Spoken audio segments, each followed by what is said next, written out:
Ma, pwede mo naman bayaran yung 300 na kinuha mo sa akin kanina. Alin doon? Yung pinambili mo ulam? Oo. Saka yung parcel, kamahal-mahal ng parcel na yan, 1-2, ano ba yun? 1,2 plus 300, 1,500. Oo, 1,500 lahat. Oo, 1-5. Sinisingil mo ako doon. Eh, sana.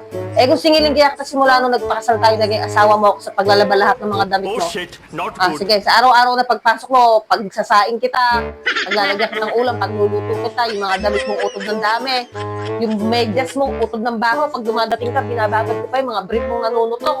Sabi mo Oh, naman. sige nga, 1,500 lang yan, kaya mo bang bayaran yung pagod ko? Sige nga. Nasabi ko lang, sige sa'yo na yun. Alam mo hindi mo naman kayang bayaran yung lahat ng pinagod ko sa'yo. Anak ka ng pu. Anak ka ng pu.